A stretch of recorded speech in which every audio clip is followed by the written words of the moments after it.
안녕하세요. 오늘은 3천만 원으로 스터디 카페 창업이 가능한지에 대해서 검토를 해보도록 하겠습니다. 가능하다고 생각을 하고 쓰는 그런 글이니 잘 들어주시기 바랍니다. 창업을 하는 방법이 여러 가지이긴 합니다. 하지만 지금처럼 경기가 많이 안 좋을 때는 목돈을 들여서 창업하기보다는 가성비 좋게 창업을 한 다음에 좋은 시기를 봐서 시세를 확장하는 편이 좋은 방법으로 생각이 됩니다. 물론 목돈의 기준이 사람마다 다르긴 합니다.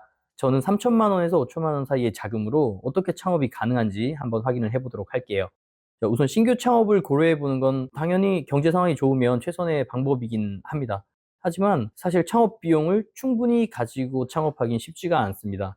그리고 돈을 벌어서 확장을 하는 건 사업의 성공을 경험하셨기 때문에 자금을 조달하고 잉여금을 쌓은 것을 합쳐서 도전을 하는 건 좋지만 처음 해보는 경우라면 사실 그렇게 하기가 쉽지가 않죠. 그럼 권리 매입을 통해서 창업을 하는 방법의 고려사항을 한번 보겠습니다.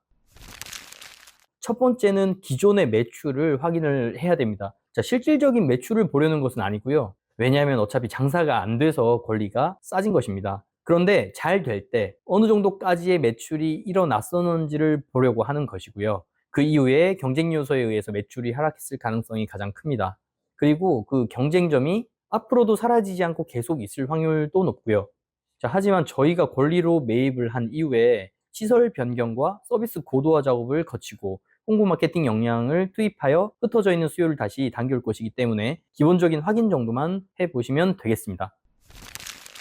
자, 두 번째는 시설에 대한 부분입니다. 기존의 시설 중에서 활용 가능한 시설들이 있는지를 보고 변경을 했을 때 어느 정도의 비용을 투입하여 리모델링을 할 것인가를 활용하는 것입니다. 지금 권리 매물의 대부분은 3에서 5년 차 정도가 가장 많은데요. 아직 시설이 파손된 정도는 아니기 때문에 높은 시설 가치를 유지하고 있는 곳이 많이 있습니다. 특히 소방시설과 냉난방기 이런 부분에서는 많은 가치가 남아 있고요. 사실 이것만 해도 큰 수확으로 볼 수 있습니다. 시설 변경과 서비스 고도화 작업은 짧게 설명드리긴 어려운데요. 우선 시설 변경 부분은 트렌드에 맞는 공간을 일부는 도입을 해야 프리미엄 스터디 카페의 이미지를 줄 수 있고 객단가를 높일 수 있게 됩니다.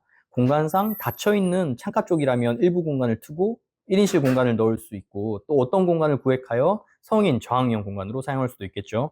전체적인 색감이 어둡다면 페인트 혹은 도배로 톤을 높일 수 있고 좌석 배치 변경 혹은 몇 가지의 중요한 서비스들은 도입할 공간을 만들 수 있습니다. 저희는 본사에서 이러한 부분들을 상담을 통해 맞춤으로 진행을 합니다. 서비스 고도화는 간단히 말씀드리면 앞으로 내가 운영할 방식에 맞게 서비스를 만들어가는 것을 말합니다. 시간제나 일석은 이제 의미가 없다고 말씀드릴 수 있고요.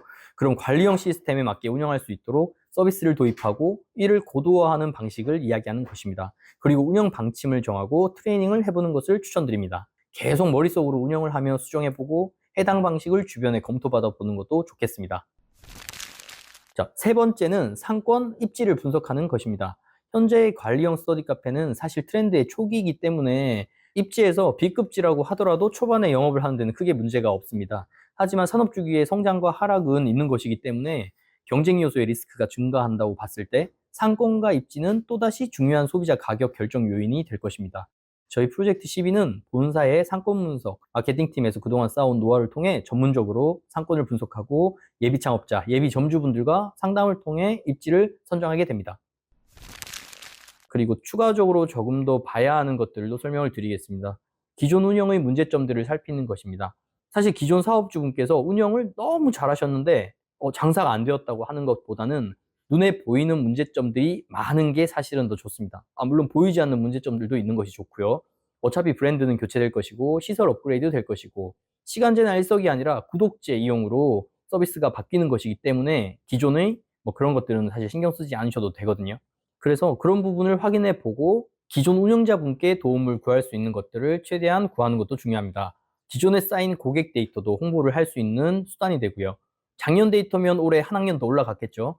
기존 이용 고객들에게는 초기 이벤트를 할 수도 있습니다. 그리고 건물주분께 자연스럽게 인계가 될 수 있도록 안내해주는 가이드 역할을 할 수 있는 것이지요. 자, 그래서 권리로 매물을 보실 때 주의해야 할 점들을 알려드렸어요. 스터디 카페를 신규로 한다는 건 정말 조심해야 하는 부분입니다. 내가 잘 모르는 분야의 일이고 비용적으로도 리스크가 있으니까요. 자, 임대차 보증금은 차지하고서라도 시설비와 관련된 부분은 영업이 잘 안 되는 경우에 헐값에 혹은 철거비를 지원해주고라도 넘겨야 하기도 합니다. 저희들 얘기로는 기존에 살짝 사연이 있는 그런 매물들을 권리금을 저렴하게 혹은 무권리로 매입해서 전환 창업을 하는 것이 좋은 방향이 아닌가라고 생각을 하고요. 투자 대비 수익률을 끌어올릴 수 있는 좋은 창업 방법이 되기도 합니다. 자, 그래서 오늘은 기존 매장을 인수하여 전환 창업을 하는 방향에 대해 알려드렸습니다. 초기 창업 비용을 낮출 수 있는 좋은 기회가 될 것이고요. 물론 저에게 연락을 주시면 입지 분석과 상권, 다양한 협상 요소와 인테리어, 관리형 시스템 도입까지 뭐 A to Z의 모든 것을 제가 진행하도록 하겠습니다. 전문가의 도움을 꼭 받으시고 안전하게 창업하셨으면 좋겠습니다. 감사합니다.